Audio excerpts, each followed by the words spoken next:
নমস্কাৰ সকলোকে আজি মই এটা কেকৰ ৰেচিপি লৈছো আপোনালোকৰ কাৰণে যেটো মই বনাইছো মাত্ৰ একাপ পিঠাগুৰিৰ পৰা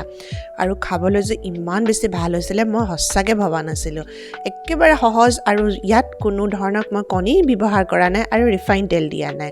তেন্তে বলকচোন ইমান সহজে বনাব পৰা কেকটো মই কেনেকৈ বনালো চাও এইয়া চাওক প্ৰথমতে মই লৈছো একাপ পিঠাগুৰি আৰু তাৰ পাছতে ইয়াতে দিম মই এয়া আধা কাপ নাৰিকল আৰু হুকান গুড়ি আৰু ইয়াতে দিম প্ৰায় 1/4 কাপ সুজি আৰু ইয়াতে দিম প্ৰায় আধা কাপৰ জুখৰে চেনি আৰু এইখিনি হুকানকৈ প্ৰথমতে মই মিহলি কৰি লম সকলোখিনি বস্তু ধুনিয়াকৈ তাৰ পাছতে মই ইয়াতে দিলো 2 চামুচ ডাঙৰ চাহ চামুচেৰে ঘিউ আপোনালোকে বাটাৰো ইউজ কৰিব পাৰে কিন্তু ঘিউৰ টেষ্টটো আৰু গোন্ধটো বেছি ভাল আহিব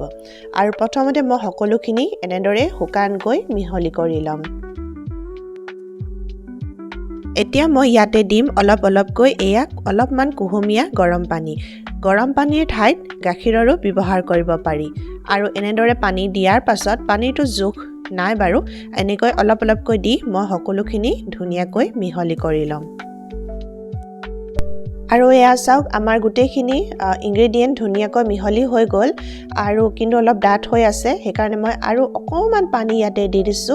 আৰু ধুনিয়াকৈ গুটেখিনি মিহলি কৰি লম আৰু ইয়াতে যিখিনি সুজি দিয়া আছে সেই সুজিখিনি গৰম পানী পোৱাৰ লগে লগে হিহতি ফুলি যাব আৰু ধুনিয়া হৈ যাব হেকাৰণে এতিয়া দেখিছে এনেকুৱা অলপমান ৰানিক হৈ আছে কিন্তু পিছত যেতিয়া আমি ঢাকি ৰাখি থম 1 ঘণ্টাৰ কাৰণে তেতিয়া ধুনিয়া পিছত হৈ যাব আৰু বেয়া চাওক 1 ঘণ্টাৰ পাছত আমাৰ বেটাৰটো দেখিছে না অলপমান ডাঠ হৈ গৈছে এতিয়া মই ইয়াতে বাকি বস্তুবোৰ মিহলি কৰিম আৰু ইয়া প্ৰথমতে দিছো এটা পেকেট ইনো ইয়াতে মই বেকিং পাউডাৰ বা বেকিং সোডা ব্যৱহাৰ কৰা নাই ইনো দিছো কাৰণ ইনো দিলে বস্তুটো বেছি ফ্লাফি হ'ব এয়া দেখিলে মই গুটেই এটা পেকেট ইয়াতে মই ইনো দি দিলো আৰু তাৰ পাছতে ইনো এক্টিভেট হ'বৰ কাৰণে ইয়াতে ঠাণ্ডা পানী অলপমান দি দিছো প্ৰায় 1-2 চামুচ মান হ'ব আৰু তাৰ পিছত গুটেখিনি ধুনিয়াকৈ মিহলি কৰি লম ইনো দিয়াৰ পাছত বহুত বেছি মিহলি কৰিব নালাগে আৰু আমি বহুত বেছি দেৰি ৰাখিবও নালাগে এয়া দেখিলেনে ধুনিয়াকৈ সকলোখিনি মই মিক্স কৰি ললো আৰু তাৰ পাছত অলৰেডি মই এটা বেকিং ট্ৰে বা বেকিং এটা বাসনত ধুনিয়াকৈ কাগজ দি লাইন আপ কৰি ৰাখিছিলো আৰু সাইডটো মই অলপমান ঘিউ হানি থৈছিলো আৰু ইয়াতে মই সকলোখিনি দি দিলো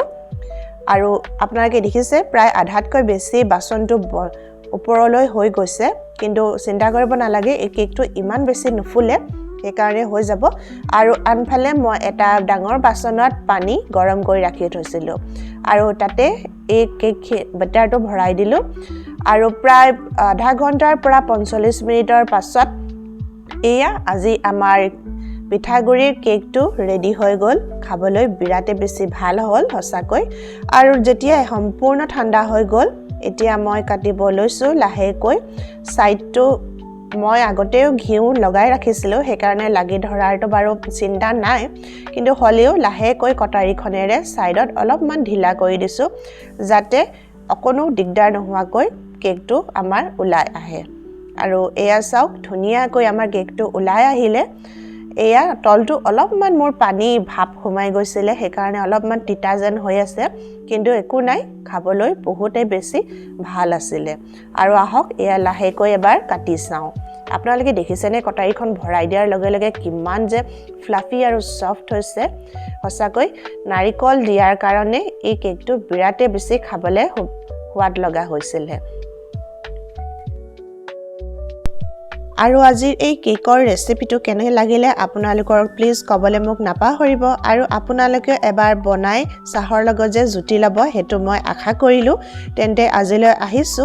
আজিৰ ভিডিওটো ইয়াতে সামৰণি মাৰিছো অন্য এটা ভিডিওৰ সৈতে পুনৰ লগ পাম তেতিয়ালৈকে সকলো সুস্থ থাকক বাই